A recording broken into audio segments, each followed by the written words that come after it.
Mesdames, Messieurs, bonsoir et bienvenue dans ce journal que nous ouvrons par ce communiqué du gouvernement. Le gouvernement informe l'opinion nationale et internationale que le jeudi 6 février, dans les environs de Takoutat, commune rurale de Djebok, à 140 km environ au nord-est de Gao, une douzaine d'individus armés a froidement abattu une trentaine de forains à bord de deux véhicules dont l'un a été brûlé et l'autre emporté par les bandits. Par ailleurs, le même jour et dans le même secteur, un groupe d'assaillants a braqué un troisième véhicule de transport, enlevé puis abattu les hommes d'un campement nomade. À la suite de ces actes terroristes, une délégation ministérielle conduite par le ministre de la Sécurité, le général de division Sada Samake, a été dépêchée sur Gao pour s'enquérir des circonstances du drame. En cette douloureuse circonstance, le gouvernement du Mali présente ses condoléances les plus attristées aux familles des défunts et prie pour le repos de leurs âmes. Le gouvernement réaffirme sa détermination à faire toute la lumière sur ces assassinats crapuleux et à traduire les présumés auteurs devant la justice. Le gouvernement assure l'opinion nationale et internationale de sa disponibilité à conduire le processus de réconciliation nationale. Je vous le disais dans le titre, la Tunisie a célébré ce matin l'adoption de sa nouvelle constitution. La nouvelle loi fondamentale consacre ainsi le principe d'égalité de tous les citoyens, la liberté d'expression et l'indépendance de la justice. Cette fête qualifiée de celle de la démocratie a réuni plusieurs chefs d'État et de gouvernement au siège du Parlement, parmi lesquels le président de la République, Ibrahim Boubacar Keïta. Nous reviendrons sur ce reportage de nos envoyés spéciaux à Tunis, Brahima Koulibaly et Bouhama Traoré. Le Premier ministre Oumar Tantamli, après Bruxelles, est élu depuis hier à Paris, où il a rencontré aujourd'hui plusieurs personnalités, parmi lesquelles son homologue Jean-Marc Ayrault. Au cours des échanges, il a été question des efforts accomplis par le Mali dans le cadre de la stabilisation après la crise politico-sécuritaire que notre pays a connue. Nous retrouvons nos envoyés spéciaux Amadou Sankaré et Tchidje Kamara. C'est Matignon qui a constitué la première étape de la série d'entretiens que le Premier ministre Oumar Tantamli a eu avec les autorités françaises. Après la visite de Bruxelles, il était tout à fait normal, selon le chef du gouvernement, de rencontrer les autorités françaises. Cette visite nous permet, au sortir de la conférence de Bruxelles, nous avons rencontré l'ensemble de la communauté internationale, de venir tout particulièrement faire le point avec les autorités françaises, le Premier ministre, le ministre des Affaires étrangères, de l'évolution de la situation dans notre pays. Nous sommes dans une phase de redressement, le Mali se reconstruit. Nous avions à cet égard, nous étions inscrits dans un cadre d'engagement réciproque avec la communauté internationale, avec la France, et il était important qu'à périodicité régulière, nous faisions le point de ce que nous avons mis en œuvre comme politique, comme réforme, et des engagements pris par la communauté internationale, de la manière dont ils sont réalisés. Au cours d'échanges avec son homologue français, le Premier ministre a évoqué des avancées notables constatées sur le terrain. Le Mali se reconstruit et les difficultés demeurent. La situation sécuritaire reste fragile dans le nord, mais les perspectives sont chaque jour davantage meilleures, même s'il peut y avoir des ruptures dans la sécurité, comme il y en a eu. Nous sommes en train de recueillir de l'information sur un drame qui a eu lieu du côté de Djebok, mais au-delà de cela, il y a quand même une reprise qui est manifeste, qu'il s'agisse de l'économie, du redéploiement de l'administration dans le Nord, de la lutte contre la corruption, des efforts de reconstitution d'une gouvernance démocratique qui soit crédible. Les choses se remettent en place progressivement. Après Matignon, cap sur le quai d'Orsay, où le chef du gouvernement a rencontré cette fois-ci le ministre des Affaires étrangères, Laurent Fabius. Là également, les questions relatives à l'évolution positive de la situation au Mali ont été abordées. Nous Nous avons mis en œuvre un certain nombre d'initiatives diplomatiques. Le président est allé en Mauritanie, en Algérie. Nous avons souhaité l'intervention active de l'Algérie dans le processus comme facilitateur. Les premiers résultats sont prometteurs. Nous espérons progresser maintenant plus vite. Alors bien sûr, le travail, c'est de cela que nous avons discuté avec notre ami le Premier ministre, le dialogue avec le Nord, qui a commencé et qui va être poursuivi par nos amis, puisque c'est évidemment indispensable. Le redressement économique, les services publics, l'organisation de tout cela, le redémarrage du pays.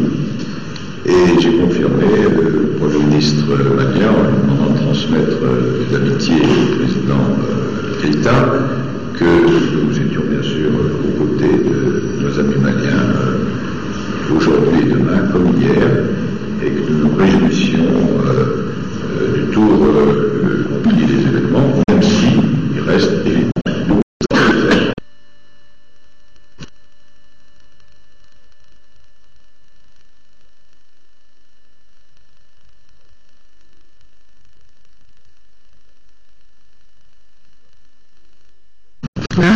Difficulté par rapport à cet élément.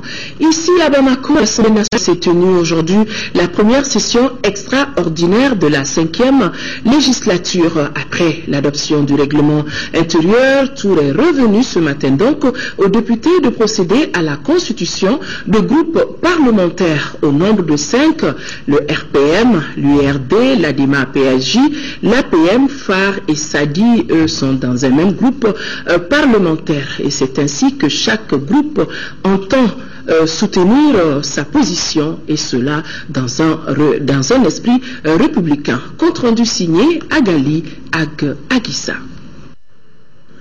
La constitution de ce groupe parlementaire de l'Assemblée nationale donne quitus à l'élection des autres membres du bureau de la 5e législature. Le RPM devient la première force avec 70 députés, suivi de l'Alliance pour le Mali APM 27 députés, l'RD avec 21 élus, l'ADEMA-PSJ 16 députés et le groupe FAR Sadi qui a 10 députés. Les députés élus à Ansongo, Douanza et Bakari Doumbia, élus sous les couleurs du parti FAR, sont 100 groupes parlementaires pour le moment. À travers leurs déclarations, les groupes sont conscients des défis du moment. Le groupe parlementaire RPM accompagnera toutes les actions de stabilisation des régions du nord du pays. Il s'agira plutôt, par une décentralisation poussée, responsable et approfondie, de gérer le destin des populations à la base dans le cadre d'un partenariat sincère avec les vrais acteurs du développement. La présente déclaration nous offre l'occasion de prendre date avec l'histoire en rappelant un certain nombre d'engagements que nous avons pris devant notre peuple. Le premier de ces engagements a trait à la nécessité d'assurer dans l'hémicycle la représentation de notre peuple et de tout notre peuple tel que stipulé dans notre Constitution. Nous serons également les porte-parole de nos paysans, qui représentent près de 80% de notre population et enregistrent le taux le plus élevé d'extrême pauvreté. Des préoccupations partagées par tous les groupes parlementaires qui entendent défendre l'intérêt général des populations et soutenir les actions du président de la République. Nous engageons à veiller au respect strict de la souveraineté, de l'indépendance, de l'intégrité de notre pays. Initier et à voter des lois dans l'intérêt supérieur du peuple malien. L'heure et les enjeux sont à l'identification des urgences, au débat positif d'idées, à la recherche concrète de solutions, à l'action et l'investissement prioritaire. Telle sera la ligne de conduite de notre groupe parlementaire.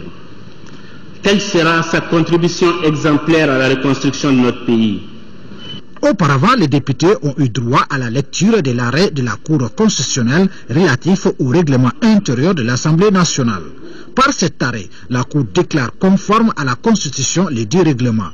Le président a ensuite annoncé aux députés le discours que prononcera le roi du Maroc Mohamed VI à l'hémicycle lors de sa visite au Mali.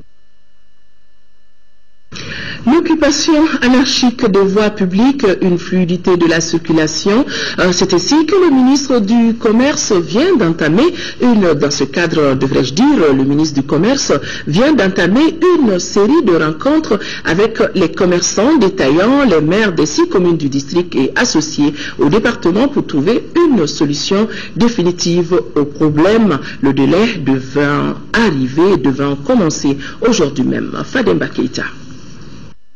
Certains grands axes routiers de la capitale sont occupés par des revendeurs ou commerçants détaillants. Cette situation contribue beaucoup à l'obstruction des voies et cause de nombreux accidents de la circulation. C'est pourquoi le gouvernement de la République du Mali envisage de prendre des mesures afin de mettre fin à ces occupations anarchiques des artères concernées. Légalement, la voie publique, puisque c'est le domaine public, est inaliénable. Donc même ceux-là, peut-être qui disposent d'autorisation, c'est des autorisations provisoires qui peuvent être annulées à tout moment. C'est vraiment pour la fluidité de la circulation, mais surtout pour la sécurité des personnes. Selon le représentant du ministre de l'administration territoriale, l'Ano Sotrama et certaines villes adjacentes sont entre autres les voies sous emprise des commerçants détaillants. Circulant à Bamako, il y a une occupation des trottoirs jusqu'à arriver à occuper les chaussées. La commission d'aujourd'hui s'était réunie pour mettre en place une structure de réflexion et de mise en œuvre des décisions du gouvernement de rendre désormais les voies principales fluides dans tous les districts. Une commission présidée par le ministre du Commerce sera bientôt mise en place afin de faciliter cette opération de déguerpissement des voies, prévue le 17 février 2014. Elle sera composée des maires des 6 communes du sud de Bamako, des présidents des syndicats et associations des commerçants, des représentants des ministères de la Justice, de l'urbanisme, de la politique de la ville, de l'administration territoriale, de la sécurité intérieure et d'autres acteurs évoluant dans le secteur. Sa mission est d'identifier et de recenser tous ceux qui sont sur les trottoirs détenteurs ou pas d'autorisation provisoire afin de leur trouver un nouveau site de recasement selon les autorités compétentes. Évaluation et diagnostic du système éducatif de notre pays, c'est le thème d'un séminaire qui a débuté ce matin. Organisé par le département de l'éducation, la rencontre permettra d'identifier les causes liées à la disparité de la performance de l'enseignement primaire pour proposer des solutions idoines. Fatoumata Kone. Pour relever les défis liés à l'enseignement primaire, il est nécessaire de revoir certains aspects du système éducatif malien. C'est pourquoi enseignants, directeurs d'école, conseillers techniques et partenaires sont en conclave au centre Awa Keita. Ils doivent étudier le contenu d'un document de près de 70 pages. Cette étude a permis de tester le niveau d'études des élèves de la 2e année et de la 5e année.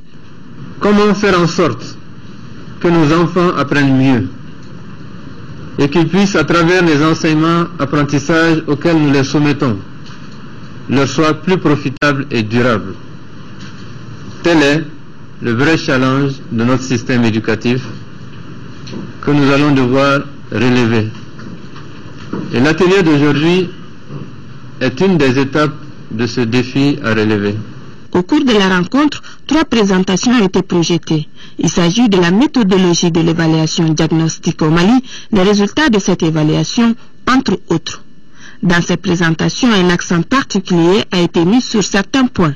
Les enfants qui ont redoublé, la première ou la deuxième, quand on a fait la mesure, on trouve encore qu'ils sont en deçà des attentes. Donc, ça veut dire que ce que les gens pensent par rapport au redoublement, ce n'est pas le fait que l'enfant redouble qu'il va réussir à l'école. Il faut faire une remédiation systématique par rapport aux acquis antérieurs qu'il n'a pas maîtrisés. Si ces acquis sont maîtrisés, on a beaucoup de chances que l'enfant réussisse. À l'issue de cette session, les enseignants vont identifier les causes de la baisse du niveau et proposer des solutions idoines susceptibles de renforcer la performance des élèves du primaire. 5 mois après la rentrée scolaire, près de 30% des écoles fondamentales restent encore fermées dans la région de Gao. Cette situation est due à l'absence chronique de plus, tenez-vous bien, de plus de 600 enseignants. Les acteurs et les partenaires de l'éducation, dont l'UNICEF, s'inquiètent et se concertent sur la question, d'où cette journée de plaidoyer en faveur de l'école. Gao, nous retrouvons le point de Drissa Akoni. Depuis le lancement de la campagne Back to School, retour à l'école le 15 décembre dernier, la situation de l'éducation dans la région de Gao n'est pas à hauteur de souhait. Sur 604 écoles de l'éducation de base, seules 431 sont ouvertes. Le taux le plus faible concerne le cercle de Menaka avec 52 écoles fonctionnelles sur 117.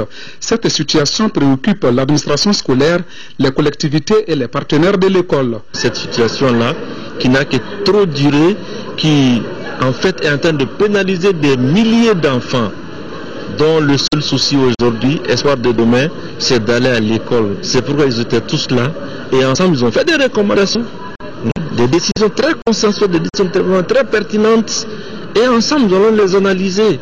Les intervenants se sont surtout appesantis sur l'absence des enseignants malgré la remise à chacun des 250 000 francs CFA octroyés par l'État.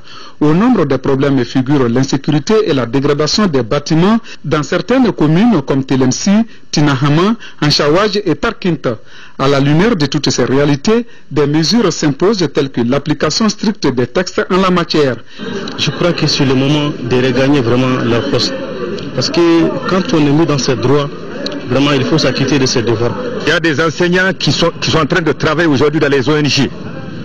Il y a des enseignants aujourd'hui qui sont en formation à Bamako. On ne peut pas admettre que dans un village, 5 enseignants sont là-bas, ils enseignent normalement, et un enseignant dit « je ne vais pas parce qu'il n'y a pas de sécurité ».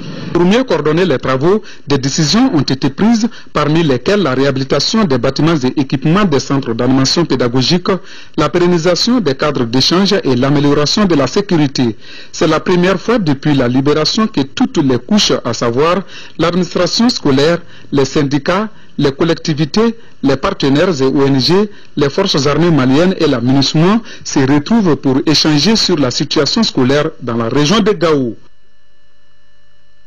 Madame la ministre de la Femme, de la Famille et de l'Enfant, à la tête d'une délégation, est à Addis Abeba, en Éthiopie, pour prendre part à la réunion préparatoire en vue de la 58e session de la Commission de la Condition de la Femme, réunion qui portera sur les défis et les réalisations dans la mise en œuvre des objectifs du millénaire pour le développement pour les femmes et les filles. La rencontre se tiendra au mois de mars prochain à New York. Il est donc attendu à Addis Abeba un document final reflétant la position de l'Afrique en vue donc de cette session de New York. Une information qui nous a été donnée par Alassane Djombele. Les travaux du 4e congrès ordinaire du syndicat autonome des greffiers et secrétaires de greffe et parquet ont commencé ce matin ici à Bamako. Les congressistes saisissent cette occasion pour débattre des défis qui attendent encore la famille judiciaire, notamment la professionnalisation du secteur. À l'issue des travaux, un nouveau bureau devra être mis en place. Compte rendu, Youssouf Diakité. 4e congrès du syndicat autonome des greffiers, secrétaires de greffe et parquet. Les participants mettent cette occasion à profit pour discuter des défis clés de la justice malienne. Ces défis sont particulièrement liés à la professionnalisation du secteur, à la lutte contre la délinquance financière. À l'issue des travaux, un nouveau bureau est mis en place pour un mandat de 3 ans. De 3 défis majeurs. Pour vraiment prendre le terrain de la lutte contre la corruption et la délinquance financière engagée par les pouvoirs publics, le syndicat autonome des greffiers, secrétaires de greffe et parquet demande plus d'attention de la part des autorités des pouvoirs publics. Il est pour moi de saluer l'initiative prise par les greffiers, secrétaires de greffe et parquet d'aller à une union des différents syndicats qui ont existé jusque-là. Et au niveau du ministère de la Justice, nous comptons sur chacun individuellement pris pour réussir donc cette cohésion. Le défi majeur que nous devons tous relever pendant l'année 2014, qui a été placé sous le signe de la lutte contre la corruption par le président de la République, son Excellence Ibrahim Boubacar Keïta, et donc la lutte contre la corruption et la délinquance financière. Toutes les communications ont mis l'accent sur la cohésion et la compréhension mutuelle en vue de faire véritablement face aux défis. La deuxième session du comité de pilotage du projet de développement et de valorisation de la production laitière dans notre pays, Pro-des-Valais, s'est tenue aujourd'hui. Les sujets à l'ordre du jour sont entre autres l'élaboration et l'adoption d'un projet de texte relatif aux modalités d'organisation et du fonctionnement de Pro-des-Valais. Rachel Tessougué. Le budget 2014 du projet de développement et de valorisation de la production laitière au Mali, Pro-des-Valais, s'élève à 600 millions de francs CFA. Cette année, le Pro-des-Valais compte renforcer les capacités techniques, organisationnelles et institutionnelles des acteurs de la filière lait. Il veut également implanter des industries de valorisation du lait cru local au niveau de chaque région. Les activités prévues pour 2014 sont les activités qui sont prévues dans les différents composants du projet. L'activité de construction, de renforcement des capacités opérationnelles de la collecte du lait qui se matérialise peut-être par la construction des centres de collecte de lait qui seront au nombre de 6 durant l'année 2014. Le Pro-des-Valais veut mettre en place un centre national d'insémination artificielle de vaches laitières. Aujourd'hui, plus que jamais, il apparaît indispensable de mettre en place un centre national d'insémination artificielle pour non seulement améliorer nos capacités de conservation des semences que nous importons, mais aussi et surtout de doter le pays de réelles capacités de produire des semences, en particulier afro-français issus de nos races. De sa création en 2009 à nos jours, le Pro-des-Valais a installé à travers le territoire 28 centres de collecte de lait. Il a procédé à l'insémination de près de 8000 vaches. L'armée de l'air a 38 ans. L'événement a été fêté hier. À cet effet, une journée d'échange a été initiée par l'état-major de l'armée de l'air. Nous retrouvons Abdrahman Meiga pour son compte-rendu. Créée le 6 février 1976, l'armée de l'air a connu des moments de gloire. Moments au cours duquel elle a apporté un appui conséquent dans la défense aérienne, le désenclavement, l'apport aux forces terrestres engagées dans différentes missions. À cela s'ajoute la coordination des opérations aériennes et plusieurs autres actions dans les domaines de la lutte contre les ennemis des plantes, du ravitaillement des troupes sur le front, sans oublier les actions humanitaires entreprises auprès des populations victimes des inondations. Après ces moments de gloire, que reste-t-il de l'armée de l'air? Aujourd'hui, l'armée de l'air manque surtout d'équipement. L'armée de l'air manque d'infrastructures, l'armée de l'air manque d'avions de combat, l'armée de l'air manque d'avions de transport, l'armée de l'air manque d'hélicos de combat, l'armée de l'air manque d'hélicos de manœuvre pour appuyer efficacement nos troupes terrestres et aussi pour participer pleinement à l'effort de développement socio-économique du pays. Malgré les insuffisances, l'armée de l'air avec les moyens de bord a joué un rôle déterminant dans la réussite du combat pour la libération des régions sous occupation terroriste, notamment la lutte farouche menée à Konna pour stopper les forces du mal et la mise en place d'une plateforme de coordination de l'espace aérien. En plus de ces actions, l'armée de l'air a également entrepris plusieurs missions dont l'objectif était d'appuyer les forces terrestres au combat. Nous avons participé dès les premières heures à la projection du matériel, d'une partie du matériel de nos forces armées vers la ligne de défense, c'est-à-dire vers Sévaré. Et nous avons participé à la projection déjà d'une partie de l'état-major de la logistique de l'armée de terre jusqu'à Niamey au Niger pour permettre à notre GTIA qui est rentré, les troupes maliennes qui sont rentrées à partir du territoire du Niger. La construction d'un État fort passe forcément par celle de toutes ses composantes. En premier lieu, son armée. Des réformes engagées sauront-elles prendre en compte les préoccupations actuelles de cette force? Force qui, depuis les années 1990, a commencé sa descente aux enfers.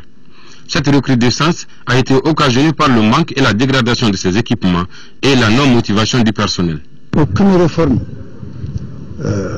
centrée seulement à l'armée de l'air ne sera suffisante si cela ne se fait pas de concert avec la réforme des autres éléments, des autres parties des forces de défense et de sécurité. Actuellement, surtout dans la guerre que nous vivons actuellement, il faut l'armée de l'air indispensable. Sans avions, on ne peut mener des combats dans le Sahara. Vous avez vu nos amis qui sont venus nous soutenir. C'est pas à cause des trop papiers, c'est à cause des avions. Pour traduire en acte sa volonté de réussir à tout prix ses ambitions, l'armée de l'air dispose à la base 101 de Senou d'un centre de formation des pilotes. Ce centre, qui puise l'essentiel de ses éléments dans les séries scientifiques de l'université, apprend aux élèves pilotes les b.a.-ba du métier de pilote. Après cette formation de niveau 1, ces apprenants sélectionnés sur la base de leur performance se spécialiseront dans les grandes écoles. Une vigilance accrue le long du cordon douanier dans la région de Sikasso a porté fruit, c'était dans le but de pouvoir traquer des malfrats et autres trafiquants. C'est ainsi que la brigade mobile d'intervention de Bougouni vient de mettre la main sur 2 trafiquants qui tentaient tout simplement de faire passer plus d'une trentaine de briques de chanvre indien, 2 hommes, même mode opératoire. C'était courant janvier. Compte rendu, Sékou Konaté. 2 trafiquants avec 37 briques de chanvre indien de 2 kilos chacune, disséminées dans des sacs banalisés d'écoliers ou d'ordinateurs. Une nouvelle méthode de camouflage pour passer ces produits nocifs. Destination, les marchés maliens et sénégalais. Mais c'était sans compter avec la vigilance de la brigade mobile d'intervention des douanes de Bougouni. Et les 18 et 30 janvier, ils se feront prendre au poste de contrôle de la capitale du Bani-Monotier. Dans les 2 cas de figure, on peut dire que le mode opératoire est le même. Le mode opératoire, c'est-à-dire la façon dont il procède à l'acheminement, au conditionnement. Et que Dieudonné et Amadou présentent des similitudes par rapport à cet acheminement.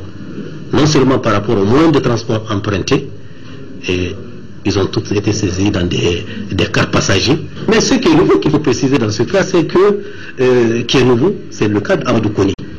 Amadou Kone, alors lui, pour brouiller les pistes, a changé par 2 fois de moyens de transport entre Sikasso et Bougouni. Alors que Dieudonné, le Burkinabé, lui, il vient en droiture de Bobo Dioulasso. Estimé à plusieurs millions de francs CFA, les produits ainsi saisis ont une incidence grave sur la santé des populations, d'où la nécessaire synergie d'action. Nous avons besoin de la collaboration des compagnies de transport, nous avons besoin de la bonne compréhension des usagers. Nos 2 trafiquants sont désormais à la disposition de la justice pour écoper de sanctions conformes à leur acte. La cérémonie de clôture du programme HITT Grand Impact sur la formation au tourisme a eu lieu ici à Bamako. Ce programme fut initialisation pour l'objectif de renforcer les capacités des personnes peu qualifiées du secteur influent dans notre pays. Invite grande information au Mali avec un résultat de 1306 personnes formées. Elles ont le anglais et le stage de chez. Touchés furent les acteurs du tourisme, de petits restaurants et les GIE en charge de l'assainissement. Il est ressorti 3 métiers, la cuisine, à travers la formation, valorisation des mets traditionnels, l'assainissement avec la formation, récupération et valorisation des déchets, et également l'anglais pour les acteurs du tourisme. Donc, ce sont des modules de formation qui ont été développés selon l'approche par les compétences, de manière à ce que les besoins réels de ces acteurs-là soient vraiment pris en compte. Les bénéficiaires de ce projet sont ravis d'avoir pu renforcer leurs capacités dans ces domaines. Les GIE quand même ont suffisamment bénéficié de ces programmes, et en termes de revenus, en termes d'organisation et en termes de promotion. Le programme HIT est un programme qui couvre 7 pays dans le monde, dont 4 en Afrique. Il vise à accroître les revenus des travailleurs du secteur informel grâce à la formation professionnelle.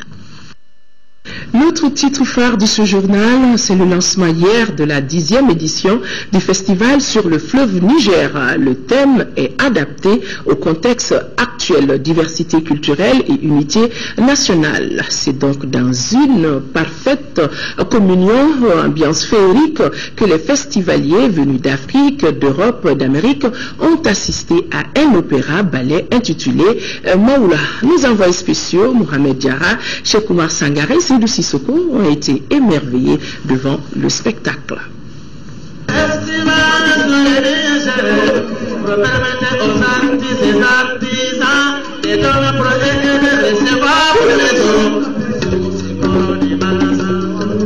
Ce sont des milliers de festivaliers nostalgiques qui ont pris d'assaut les berges du fleuve Niger pour assister à cette cérémonie d'ouverture grandiose dans un décor paradisiaque où s'entremêlent modernité et tradition.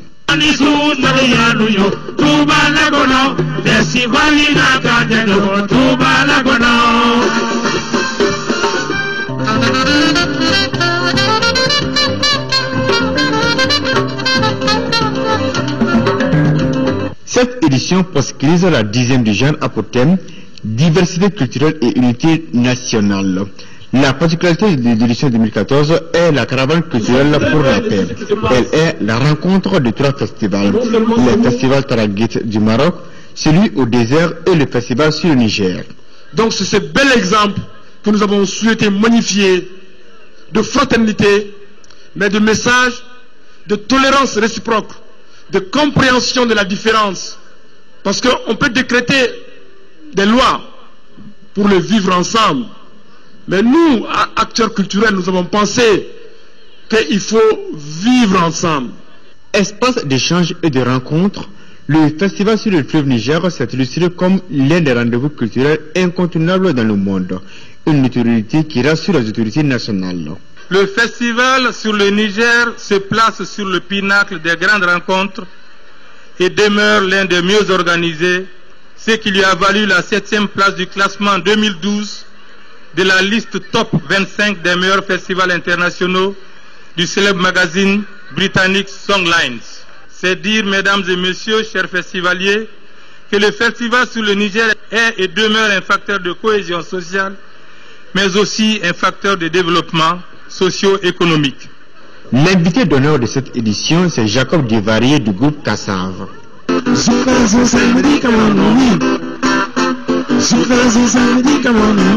Le moment fort de cette cérémonie d'ouverture a été l'opéra ballet intitulé Maoula, un spectacle d'1h30 qui réunit une cinquantaine de comédiens. Maoula, qui signifie grandeur, retrace ce moment sobre de l'histoire du Mali, de l'occupation des régions du Nord à sortie de crise qui a vu de l'action du président de la République.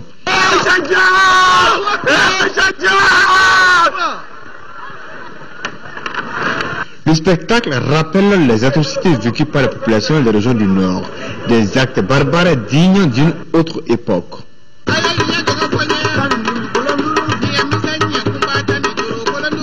Un moment de souvenir mais aussi d'émotion, le bateau Mali a donc tangué mais n'a pas chaviré. Aujourd'hui, les fils de Maoula se réconcilient. La paix s'installe et un nouveau Mali profile à l'horizon. Et chacun doit apporter sa pierre pour la reconstruction.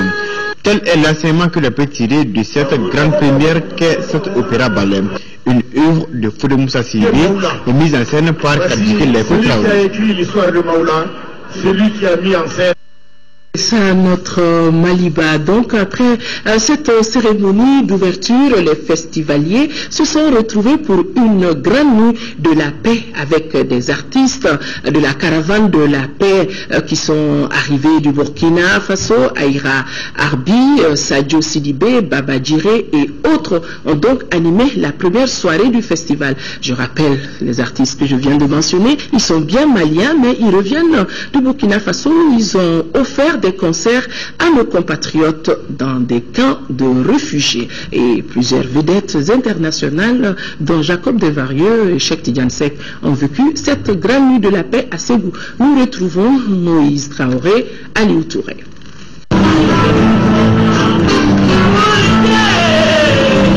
Les artistes de la caravane de la paix et de la réconciliation du festival au désert ont émerveillé le public du festival sur le Niger. Aïra Arabi, les voix du Mali avec Petit Goro et Mariam Kone et le groupe Amanar ont animé la grande nuit de la paix pendant plus de 3 heures. Moi je trouve qu'il y a du boulot parce que souvent ça reste sur un accord, bon, il faudrait peut-être faire évoluer un petit peu, mais je pense qu'eux ils veulent rester vraiment comme c'était dans la tradition, quoi. C'est un peu dommage parce que ça se limite pour moi aux gens qui connaissent cette musique là, mais s'ils veulent aller un peu plus loin il faudrait ouvrir un petit peu, quoi.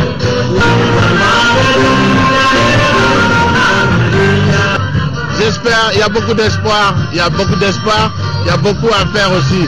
Je n'ai pas un langage policier en matière de musique. Il y a beaucoup à travailler encore. Il faut qu'ils soient ouverts tous et prêts à recevoir des conseils d'aînés qui ont encore plus d'expérience. Et avec ça, ils feront de la bonne transmission. Les prestations des artistes de la caravane de la paix s'inscrivent dans une dynamique de partenariat entre 3 festivals. Le festival au désert de Tombouctou, le festival Taragalta du Maroc et le festival sur le Niger de Ségou. Et moi j'espère que ce pays va rester en paix, parce que là franchement c'est un peu dommage, on a tous les pays autour, Côte d'Ivoire, maintenant c'est le Mali, c'est un peu la déliquescence, c'est dommage quoi. Le Mali 1, quand on dit 1, c'est un Mali pour tous, tu vois, pas le contraire. Donc pas de partage de mon pays, pas de partition. Et encore une fois, Kidal est et restera malien. Et je suis Touareg, je suis Bambara, je suis Malinké, je suis Sédouko, je suis vraiment pour un Mali unifié et en paix. Nos compatriotes Ami Wassidjem, Safi Diabaté Marimar et Cheikh Siriman ont également contribué à l'animation de la première soirée de la 10e édition du festival sur le Niger.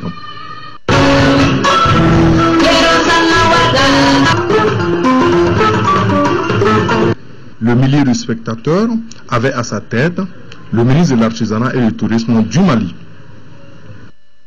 Du beau monde à Ségou, et on va rester avec Madame le ministre de l'Artisanat et du Tourisme qu'on vient de voir très bien habillée pour présenter à ce festival de Ségou. Elle a profité donc de son séjour pour visiter quelques départements relevant de son ministère. C'est ainsi qu'elle a eu à visiter certaines potentialités de la région en matière de création d'emplois et de promotion du secteur touristique.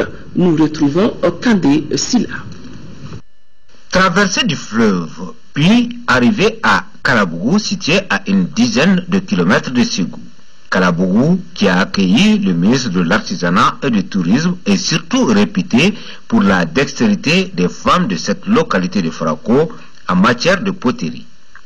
Une activité qui mobilise plus de 200 femmes regroupées au sein de la coopérative des potières de Kalabougou. Rencontre avec les notabilités, puis visite guidée des sites de confection, de l'extraction au mélange du banco jusqu'au produit fini, et à l'issue des entretiens avec les femmes, Madame le ministre et sa délégation ont pu mesurer les possibilités réelles du secteur en matière de création d'emplois.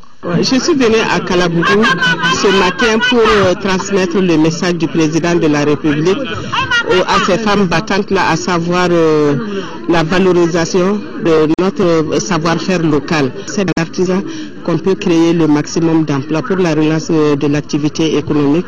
Tout en prenant bonne note de quelques difficultés relatives au renforcement des capacités, Madame Berthe Aïssata Bengali a réitéré aux femmes de Kalabougou l'accompagnement nécessaire des autorités. Un autre centre d'intérêt de la visite de Madame le ministre a été le site des vestibules de Biton Mamari Koulibaly à Sekoro. Je pense que c'est un circuit touristique qu'il faut vraiment exploiter. C'est un circuit qui est l'un des plus importants dans la région de Ségou. Donc j'exhorte les Maliens, les scolaires à venir visiter ce vestibule-là et la tombe de Biton. On note que les vestibules du fondateur du royaume Bambara de Ségou étaient au nombre de 7. Ces vestibules servaient de poste de garde au roi Biton. Vous retrouverez d'autres échos de ce festival avec Ibrahima Traoré et son équipe pour le journal du festival. Voyons ce qui se passe hors de nos frontières, c'est l'ouverture des Jeux Olympiques. C'est donc parti pour les Jeux Olympiques, Jeux qui se déroulent actuellement en Russie. Les athlètes du monde entier vont compétir dans différents domaines sportifs. Une cérémonie d'ouverture grandiose. Bonjour, je m'appelle Mathilde Petitjean, j'ai 19 ans, je fais du ski de fond et je vais représenter le Togo au prochain JO de Sochi.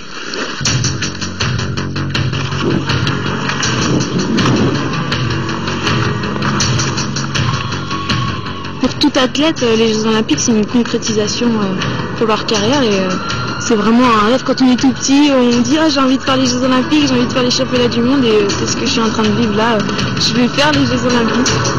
Représenter le Togo aux Jeux Olympiques de Sochi, une belle aventure pour Mathilde Petitjean.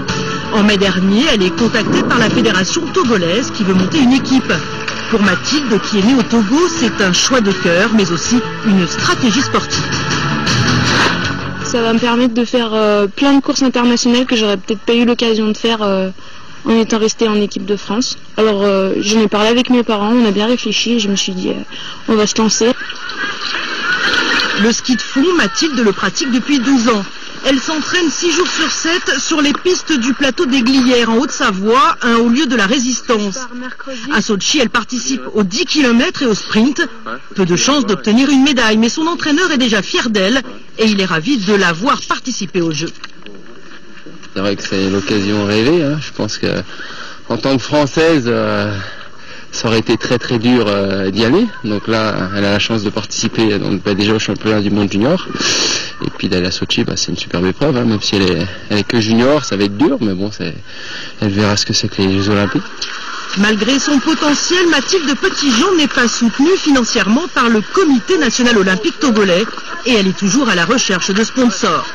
En revanche, elle peut compter sur les encouragements de sa ville d'adoption, La Roche-sur-Foron.